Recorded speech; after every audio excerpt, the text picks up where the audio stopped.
He came back, and your heart skipped a beat. After all this time, all the silence, all the late nights, wondering if he ever thought about you, there he is, saying the things you long to hear.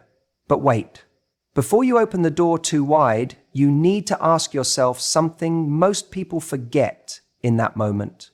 What will it cost me to let him back in? Because here's what no one tells you. When a man returns, it's not always because he's ready. Sometimes he comes back out of loneliness, comfort, or curiosity. And if you're not careful, one wrong move, like dropping everything for him, rushing to prove you're still available, over-explaining, romanticizing the past, ignoring your standards, or worst of all, losing the power you found in his absence, can push him away again, fast. The version of you he walked away from isn't the same woman you are now, and that woman, strong, self-assured, whole, deserves more than just a returning text or apology. She deserves consistency. She deserves effort.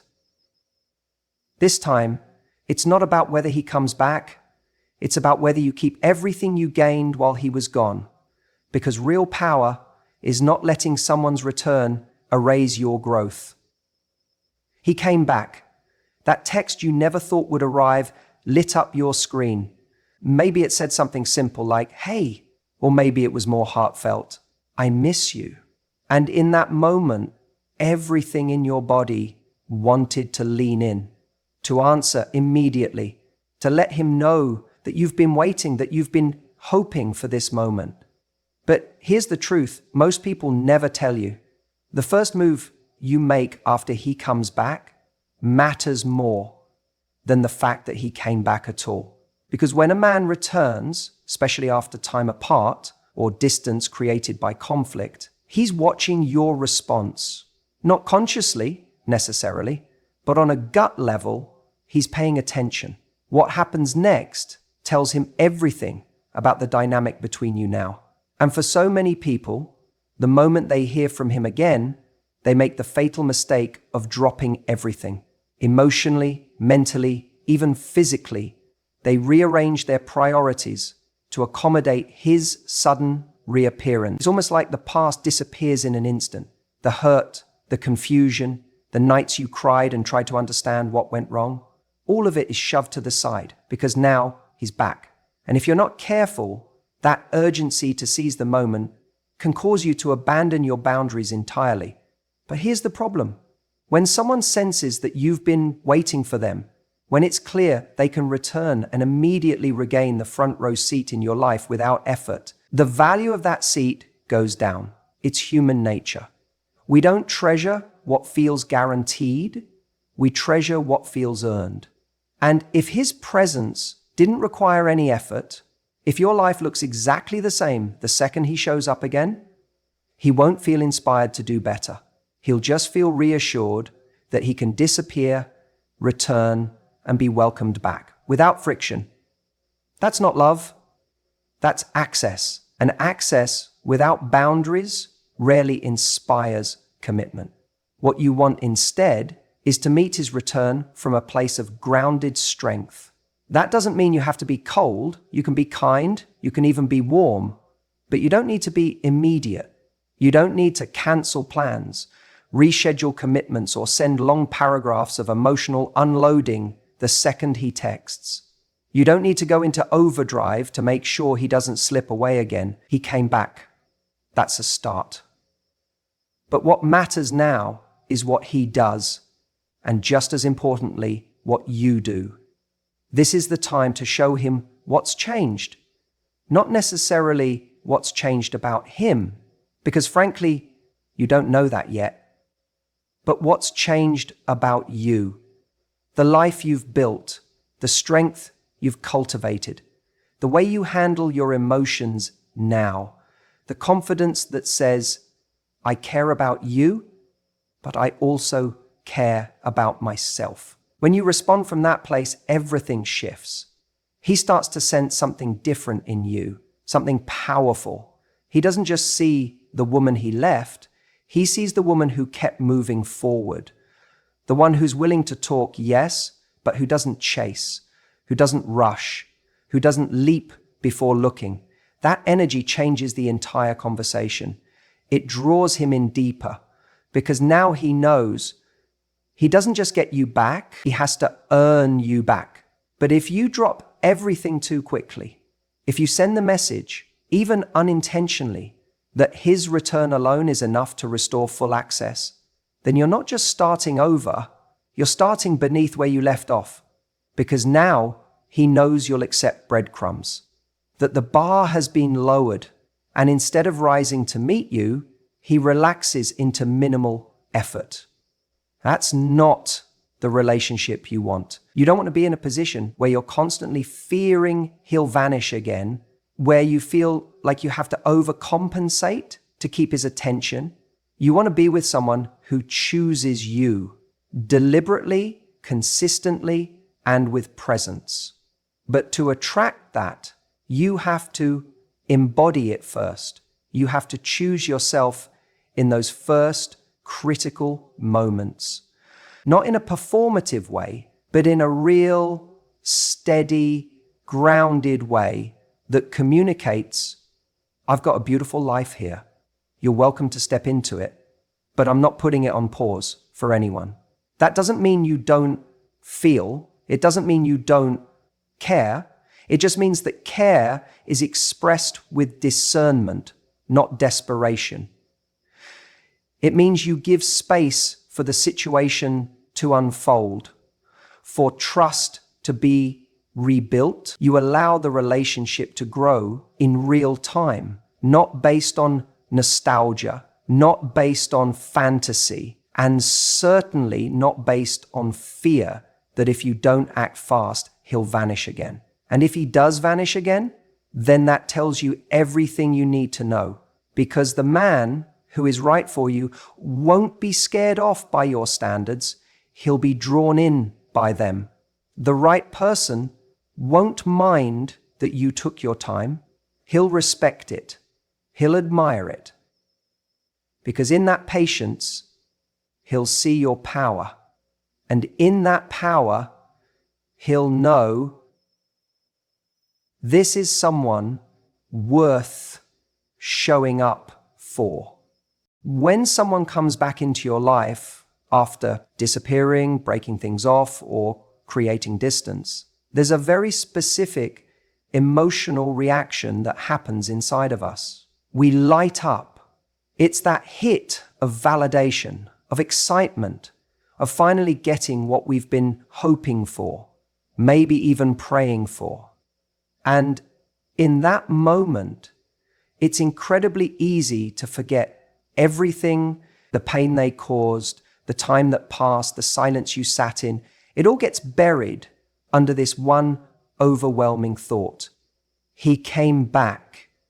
And so what do we want to do when he returns? We want to rush forward and close the gap.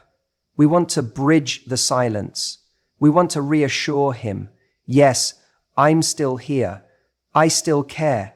You still have me. But here's the truth. That's hard to hear. The very thing that feels instinctive in that moment, the urge to immediately show you're still emotionally available to him, can be the thing that kills the attraction all over again. You think you're showing warmth, openness, vulnerability, and maybe you are, but to him, it reads like a lack of self-respect. Like he could walk away, vanish, and waltz back in whenever he decides, and you'll still be there, waiting. That's not romantic. That's not magnetic. That's not love. That's availability on tap. And nothing kills desire faster than something that's too easy, too predictable, too ready the moment he decides he wants it. We confuse emotional honesty with emotional exposure.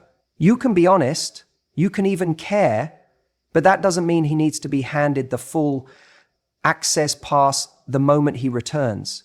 He doesn't need to know you're still hurting, still dreaming of him. That's not his privilege yet. He lost that when he walked away. And until he earns that privilege back, you owe it to yourself not to show your whole hand, That space, that mystery, that I don't know if I can still have her energy.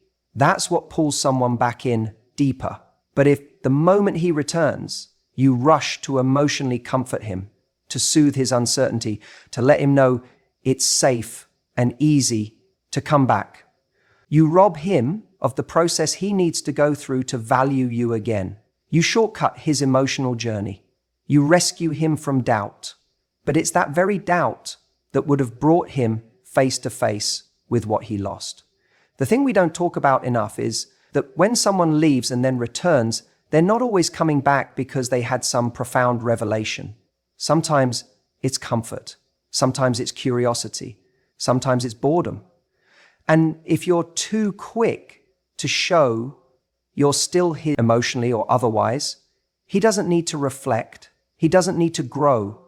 He doesn't need to ask himself why he lost you in the first place. Instead of leaning in, lean back, not with cruelty, not with a cold shoulder, but with self-possession, with dignity. Respond, don't react. Let him feel that his return has consequences, that it doesn't just grant him a VIP pass into your heart again, because the moment he feels he can slide back in without resistance, he'll subconsciously believe that your love is for rent, not earned. Here's what that looks like practically. You don't answer right away. You don't pour your heart out.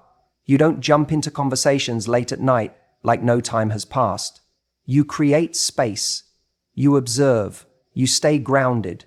Let him wonder if you still feel the same. Let him work to re-establish trust, rapport, consistency. Let him show you over time that he deserves a seat back at your table. Don't hand it to him the moment he shows up with a smile and a memory. There's something incredibly powerful in not needing to be the one to ease his fears. He should be the one wondering where you stand, not the other way round. Your silence, your restraint, your calmness, those things speak volumes. They say, I'm not mad, I'm not bitter, but I'm also not yours just because you came back. That's the energy that flips the dynamic. You've done the work to move forward, or at least to start healing. Don't undo that progress in a rush to show someone that you're still emotionally loyal to them. Because if they're serious about coming back, they'll be serious about showing you with action, not just words. They'll be okay with a little uncertainty. They'll understand why you're holding back, and they'll lean in anyway. That's how you know it's real. Not when someone says, I missed you, but when someone proves, through their patience and persistence, that they're willing to earn you again, not just pick up where they left off. So the next time he shows up, before you send that emotionally loaded message or jump on that call to reconnect, pause. Ask yourself, am I showing him that I'm still here, or am I showing him that I've grown? Because growth is what draws people in. Growth is what makes them afraid to lose you again. The fastest way to push him away again is to show him he never really left. When someone who hurt you, disappointed you, or walked away from you comes back, there's often a part of you that wants to dive straight into the heart of it. You want to ask all the questions you've been holding in. Why did he leave? Why now? Was it even real? You crave answers because you think they'll give you peace, closure, a sense of control in a situation that once felt so out of your hands. But here's the thing most people don't realize.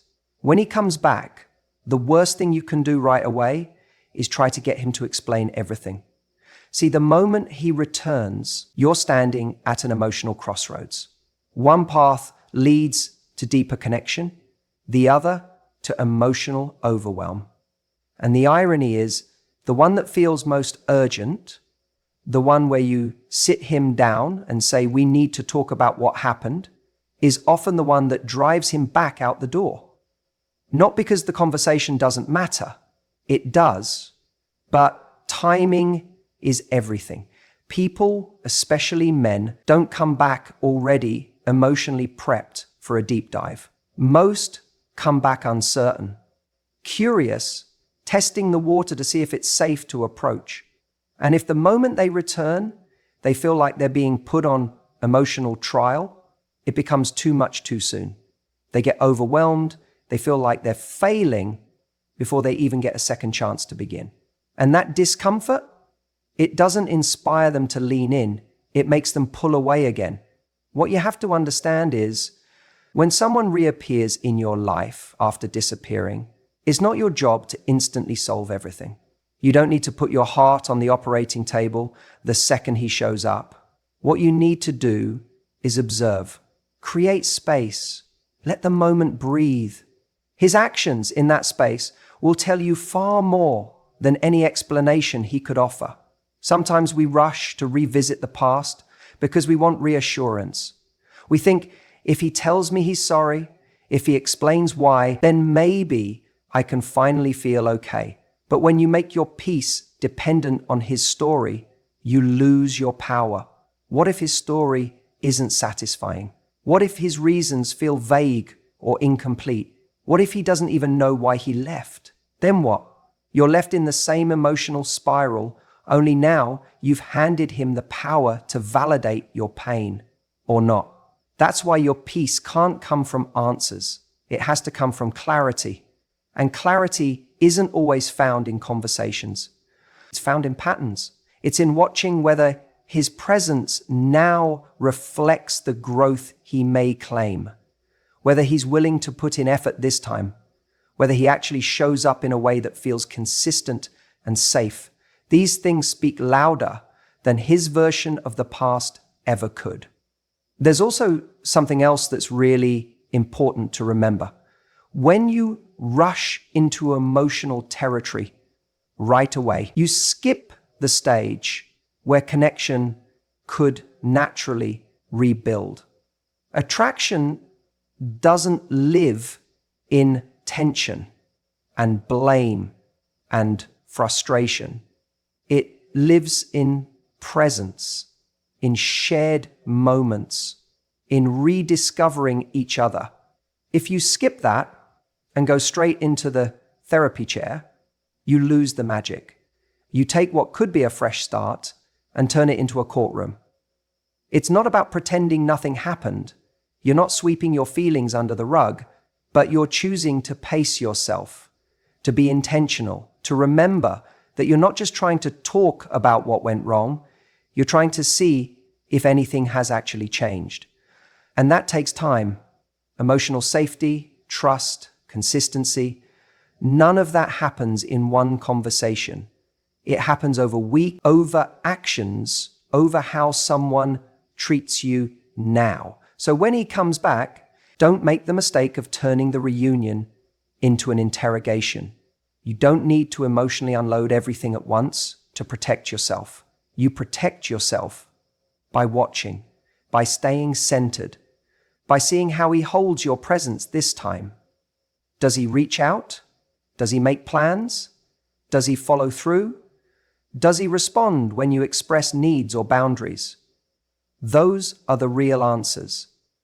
If you feel like he's earning a real chance, then yes, in time, you can go there. You can sit down and have the deeper conversations about the past, and they'll mean more. They'll be coming from a place of reconnection, not desperation, from a place of clarity, not chaos. But until then, you don't need to rush, because someone who's truly back for the right reasons won't be scared off by your pace. They'll respect it. Take your time. You don't need to get it all off your chest in the first moment.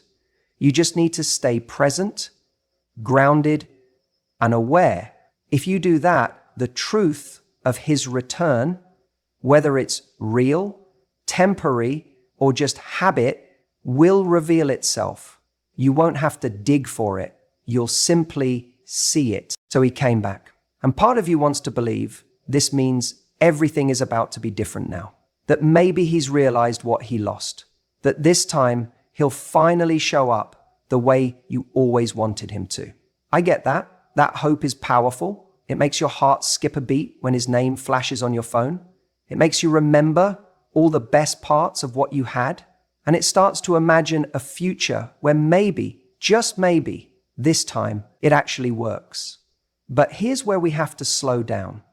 Because him coming back isn't a declaration of transformation. It's not a signed agreement that he's done the inner work, grown emotionally, or is ready to give what you need. It's not even a promise of consistency. It's just motion. That's all it is. And if we mistake motion for maturity, we'll walk right back into the same pain we barely survived last time. See, when someone walks back into your life, they often come carrying words. Words like, I miss you. I've been thinking about us. I didn't realize how much you meant to me. And those words can be seductive, especially if they echo the things you've secretly been longing to hear. But words alone don't build a relationship. Words are easy. It's behavior over time that tells you if someone is truly different. So when he comes back, you have to stay grounded in reality. You have to resist the urge to leap ahead into the fantasy. You can't afford to assume that just because he returned, it means he's evolved. You don't need to be cynical. You just need to be conscious. Because what often happens is the moment he shows back up, we hand over all the trust we took months to rebuild in ourselves. We immediately start giving the benefit of the doubt. We soften our boundaries and we open the door to someone who hasn't earned their place back in our world. Not yet. The real shift needs to happen in you. This time, it's about watching, observing, letting things unfold. And instead of pouring all your energy into trying to figure out what he's thinking or what he wants, flip the script. What do you want? What are you looking for now that you've grown? What are your new standards after everything you've learned? Because if he's really changed, you won't have to do mental gymnastics to prove it to yourself. You won't have to explain away inconsistencies or excuse behavior that doesn't match his promises. You'll see it in his consistency. You'll feel it in the way he shows up. Not just when he wants something, but even when things get a little inconvenient. True change isn't proven in one dramatic return. It's proven in a series of small, often unglamorous actions repeated over time. And you deserve that. You deserve someone who doesn't just make a grand re-entrance, but someone who stays, who follows through, who actually learned from the mistakes that hurt you both. That's not something you'll see in a week or after a few romantic texts. That's something that reveals itself slowly through presence, patience, and emotional responsibility. So the worst thing you can do is assume. Assume that his feelings are deeper now. Assume that his return equals regret. Assume that he knows what to do differently. That assumption sets you up for disappointment because it creates an emotional shortcut where there should be curiosity. Don't project the change you hope he's made. Let him show you. Let time do its work. Let patterns speak louder than words. And if you notice the same excuses coming up, the same inconsistencies, the same emotional unavailability wrapped in sweet language, pause. Don't fall for the packaging. Ask yourself honestly, is this really different? Or is this just familiar, dressed up as new? It takes courage to not rush back into something just because it's what your heart wants. It takes strength to slow down and protect your peace, even when the thing you've been waiting for finally shows up. But this is where your power is, right here, in the space between his return and your response. You don't need to punish him. You don't need to shut down, but you also don't need to rush. You get to hold both hope and discernment at the same time. You get to ask the hard questions. You get to move forward only when you've seen enough to trust your choice. So don't assume this means he's changed. Let him prove it over time, with consistency, with effort, with actions that align with his words. Because that's the only kind of return that truly deserves a second chance. ChatGPT said, "You know what happens a lot when someone comes back into your life, especially someone you've been emotionally invested in? You forget what you once promised yourself. You forget the standards you built in the quiet moments, when the pain was still fresh and you were figuring out what you deserved. When he returns, you get caught up in the moment, the excitement, the hope, the maybe. This time, it's different kind of thinking. And in that moment, it becomes dangerously easy to abandon the very standards you created to protect yourself. But here's the truth. Your standards weren't punishment. They were clarity. They were the product of deep reflection and honest heartbreak. You said to yourself, next time, I need someone who communicates more consistently, someone who actually shows up, someone who doesn't make me feel like I'm begging for scraps of love. And yet, the moment he walks back in and flashes a little attention, your brain goes into this old pattern. Maybe this is the validation I was waiting for. Maybe the love story is finally real. And this is where it gets tricky, because we think hope is the same thing as connection. We think that wanting it to be better this time means it actually will be. But wanting something doesn't make it real. And the reality is, just because he came back doesn't mean he's changed. And even if he has changed in some ways, that doesn't mean the relationship is right. That's where your standards have to do the work. Standards are what tell you whether his actions are aligning with the kind of love you said you wanted. Without them, all you're doing is hoping. And hope without standards is just self-abandonment dressed in optimism. What happens when we let our standards slide is that we start rationalizing. We tell ourselves, well, he's making an effort by even reaching out. Or he said he missed me, maybe he just didn't know how to express it before. We start giving partial credit for minimal effort. But love doesn't thrive in almosts. It thrives in consistency, in respect, in alignment. If he's still giving you emotional breadcrumbs and you're feasting on them like they're a full meal, you're setting yourself up for the same hurt in new packaging. There's this illusion that second chances automatically come with transformation. They don't. A second chance only becomes valuable if both people show up differently, and that includes you. Because when you abandon your standards, even if he has improved, you send the message that your boundaries were negotiable, that he didn't actually need to grow that much to have access to you again. And in that moment, you unknowingly train him not to take your standards seriously. You've made them conditional. He can ignore them, leave, and you'll still welcome him back as long as he returns with just enough affection. But you're not that woman anymore, or at least you're not supposed to be. You're not the woman who trades her dignity for a chance at recycled love. You're not the woman who confuses potential with partnership. You're not the woman who shrinks her needs to make someone else comfortable. You became someone stronger during the time he was gone. You learned how to validate yourself, how to live without the constant emotional tug of war. You rebuilt.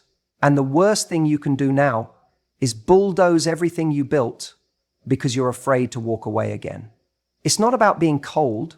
It's not about making him jump through hoops. It's about honoring the journey you've been on.